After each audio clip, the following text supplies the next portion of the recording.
Good afternoon. This is Rava Torah and Parshas Mishpatim. This Parsha uh, follows the one uh, which was Yithro, where the 10 Seros of Dibros were given. After Yithro told Moshe how to set up the legal system for the Jewish people, and ends with the Torah's Shem's instructions on how to build an altar to serve him. And this Parsha begins with the Elu Mishpatim, and these Mishpatim, these laws. Now, when you have a "va" at the beginning of "vav," it's a conjunctive word meaning and what I'm going to be speaking about shortly. What is the connection between the altar and the rest of the parsha, the last one, and this week's parsha? Now, the laws that are discussed here are largely what we would call laws of Adam lechavero, person to their fellow person, and they deal with such subjects as the Hebrew slave, the Ama Ivria, which I'll be speaking more about, the girl who becomes, in some ways, an indentured servant. And it then goes on to what we call in English, the tort laws, all the laws of civil damages and liabilities, and also certain laws involving death penalties and other things. And after going through many, many different laws, it then goes on to tell us that we're not supposed to worship idols. And if we don't worship idols, an angel will lead us. We will conquer the land. And Hashem promises God the boundaries from the Mediterranean, the Great Sea, all the way to the Euphrates, which would now be Baghdad. To Baghdad, we don't currently have that. We're only going to get that in the Zman of Mashiach. And it ends with Moshe and the elders, Nada and Aaron, and Nadav and Abihu going up Sinai, which is after the Yisrael Sadis, given his turn literally into sapphire type material. And it goes with Moshe ascending into the mountain, to the top of the mountain. Now, what I'd like to address two issues here, two top psukim. One is, why does it say Ve'elu Mishpatim? And there's something we have to understand. In most religions, there's ritual,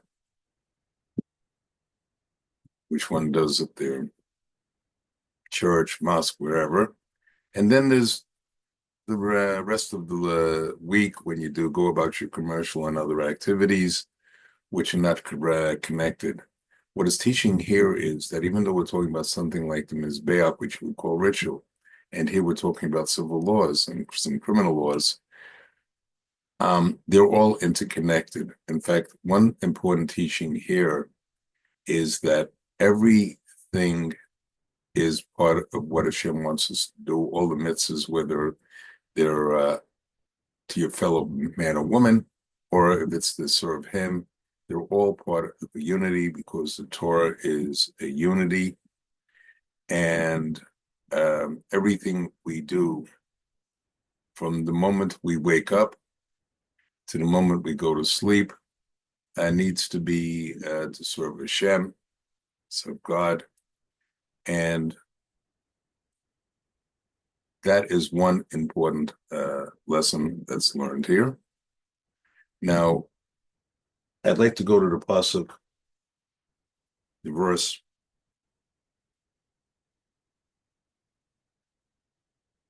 Second verse, it says, Ki tikana eved ivri sheshanim yervod shivis yotzei lekafetz chinam. If you buy a male Jewish bondsman, he shall work for 6 years, and the seventh he should go free for no charge. Now, and then it goes on to say, well, if he went out free or he comes in with a wife, after the 6 years of service, he goes out, doesn't have to pay anything beyond that. And if he is a married man, it doesn't say right in the pasuk, he can this master can give him another wife, an Evet Kanani, a non-Jewish slave, and whatever children he has by them, and the wife stay, and that second person he's with, it's not a marriage in sense, legal sense, stays with him. Now, it then goes on to the Ahmed Ivria. This often happened in poor families. If the father could sell this little girl to be what we probably call an indentured servant till one of three things happened. One, the master, the person who bought her, betroths him to himself as a wife, in which case she has all the legal rights. And by the way, this is something we learn with brides. A lot of laws of brides in Jewish law come from this Ahmed Ivria. She can only be married with her consent, even as a minor. The second thing is he can redeem her for redeem betrothed to his son, again, only with her consent. And the third thing is if neither one of those happens, she can be set free. She can even earn or keep. She can buy herself out for whatever the price is. And if none of those things happen, when she reaches physical maturity at around age 12, she then goes out free. And I'll get back to that pasuk. But the first pasuk, where it says he shall serve for 6 years. Now, well, I've just described what the Parashat is. Now I'm going to go direct remez, which is allusion, not illusion. And there's a number of things that can be learned. It says that there are 6 years, that he works for 6 years. Now, according to the Likutei Torah, what it's telling us on a deeper level is that in those 6 years, that's talking about the 6 Siddharim of Mishnayos. The oral Torah is organized into 6 separate seders, orders, which encompass all the laws, oral law.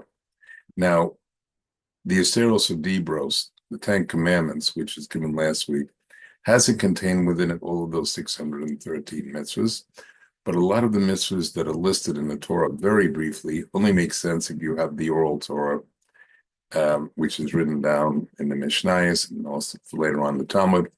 It only makes sense if you read them together as a unity, and that's one thing it's coming to teach us. Another thing that this pasuk is coming to teach us is, as explained in the Zohar, is about Gilgulim, reincarnation. In fact, it said today most of the people of Bnei Israel today are old souls. They've been around many times before, and I'll explain why this is the case. And is like this. Hashem created this universe because he wanted us to be close to him and so that he could reward us. If in those, and this is explained by another source, it says 6 years he's a servant, that's understood as 60 years. And then he goes free, which means from the year 60 to 70, he's sort of retired. And at 70, he goes free, which literally means he dies and his soul goes to the next world. Now, if he leaves sad, or if he hasn't fulfilled all of those 613 mitzvahs, or she, they come back a number of times so that they can fulfill all 613 mitzvahs. And there's 4 different levels of how one fulfills them. And only then do they complete their task, and Hashem will be happy because they'll be there. So from here, we also learn the concept of Gilgulim, reincarnation. Now, I'd like to now go to the Eved Ivria, the young girl maidservant. And it explains, if a man sells his daughter as a bondswoman, she should not leave like the leave taking of the slaves. In other words, how does a slave, an Eved Ivri get out, an adult slave?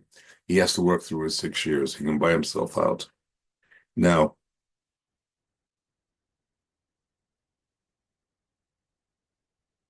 it says if she is displeasing in the eyes of the master, the one who bought her, who should have designated her for himself. He shall assist in her redemption, and he should not have the power to estrange man, for he has betrayed her. And if he had designated her for his son, he should deal with according to the rights of young women. Here we learn all the laws of the rights of a Jewish woman and married when she marries. And it also says if he takes another in addition to her, in those days, polygamy was quite permitted. She could have he could have more than one husband. He should not diminish her clothing, food, or intimate relationship. If he doesn't do any one of these three things, he should send her free without payment. Now, it sounds fairly basic on the level of shot, but now I'd like to explain it in Derek Remez, which means allusion with an A, not illusion. And it has a much deeper meaning. Now, there are a number of deeper explanations. I'm going to give one of those. I'm going to give one of them. There are a number of them.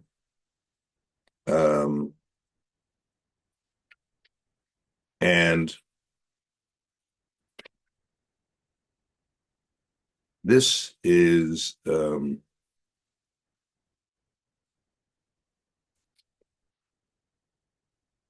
explaining what are we talking about? We're talking about the Jewish people in Galut. For most of our history, we've been in exile. In fact, we've been outside of Eretz Israel and oppressed by the nations more than we've been in Eretz Israel. We're a total of just short of 900 years. And the current exile is 2000. We are now coming back to Israel. It's not a complete redemption, but we're heading in that direction.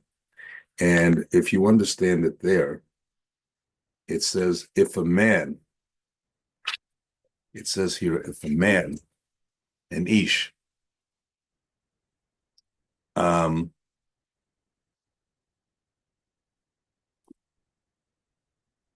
takes her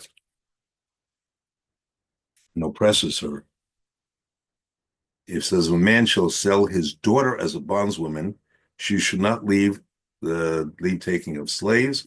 Now, what is it? Now, who is this man we're talking about? The term ish is quite often used in the Chumash in the deeper meaning, in Remez and Zohar, among other places. It's referring to God, because we saw in the Parshas Peshalat, it's when it's saying the Shir Hayam, after we got out of Egypt and the Egyptians were drowned, it's talking about, it says, Shem is Ish Malkama. He's a man of war. In other words, he's often used, it's often used that way. Now, when it says she's a maidservant, what is that talking about? This is when we're in exile. Now, we've gone through 5 exiles. There was the exile of Egypt. Then there was the exile of Babylonia. Then there's the exile of Persia, which is going to be in the Purim story, which is coming up shortly. The story, the Greek exile was that which we covered in the holiday of Hanukkah. And all of those have one thing in common. We were oppressed by one nation. It was in the case of the Egyptians. We were never called slaves. Now, this is all letters based on the Orchaim plus some Zohars. The question is, once we were, so why are we referred to as slaves in the final exile? Now, the final exile is the exile of Asam Edom Rome, the one we're currently in, which has been going for almost 2,000 years. And in that exile, we were not subjected to one nation punishing us. We were scattered all over the world. We've been oppressed and disrespected in virtually every nation of the world. And that's why we got the title of maidservant. Who's the maidservant? The Jewish people, because in proper terms, when we're doing what Hashem's supposed to, we're his daughter. Here, Hashem is, so to speak, selling us as a maidservant. Now, what do we also see from this?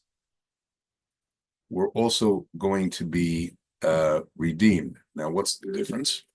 In the case of Egypt, we came out as one nation. We took them out. We came out. We were slaves. We went to freedom. In the final exile, we're not where it says that you can't send her out like a slave. She's going to be freed. That, in other words, we're not going to be one nation. We are all of the nations who oppressed us are going to be punished in the time of the final redemption, and all the kings of the world, that literally means king, it also means all world leaders, are going to bow down to us. Now, it says that she's displeasing the eye of the master. What's that talking about? That is talking about if we're not doing what we're supposed to, and we're going through, and this only applies really in our final exile here, the one that's been going for 2,000 years. If we're displeasing, it means we're not keeping all of the mitzvahs, we're not keeping all of the Torah, as we're scattered one nation to the next to the next. However, ultimately, it's asking that Hashem, in judging us of when we're going to be redeemed, now there's two ways where we can be redeemed. One way is if we merit it. One way, if because of our averas, we are very distant from Hashem. And the third way is at an appointed time. He has a fixed time which will be redeemed. Now, when he's saying if the maidservant's displeased, means God's displeased with us, what's going to happen? It's a play that even though we're far from perfect and we strayed from a lot of his laws, we shouldn't be judged by what we're doing while we're in this horrible exile, but should be judged on how we were before the exile. And if we merit it, because even though we're gone off the path, we merit it, then Hashem will come and Mashiach will come in the Messiah will come in a column of fire, be glorious, will be carried in by angels. If we don't merit that, and it has to be at the fixed time, then he'll come in riding on a donkey. The deeper explanations beyond the scope of this Torah. In any event, that is how we will be redeemed. So if she's displeasing, he'll still redeem her. Now, it can also be because we're merited because of our good deeds. And then what's going to happen when it's talking, she's going to have the rights of the daughter. The Jewish people were going to be redeemed on the basis of that. And what term are we using of daughters? We're using of daughters is from Shir Shirim, is talking about our redemption here and the merit we're going to have in the next world. Now, it also says, what if this man takes another woman besides her? He can't reduce any of her rights as a married woman. And how's that being understood on a deeper level? It's being understood that Hashem still has to recognize us, even if he's giving certain power over us to the other nation. He still has to recognize us, and he still respects us, even if we still don't deserve to go back. Now, and at the end, it says if he doesn't perform these, right?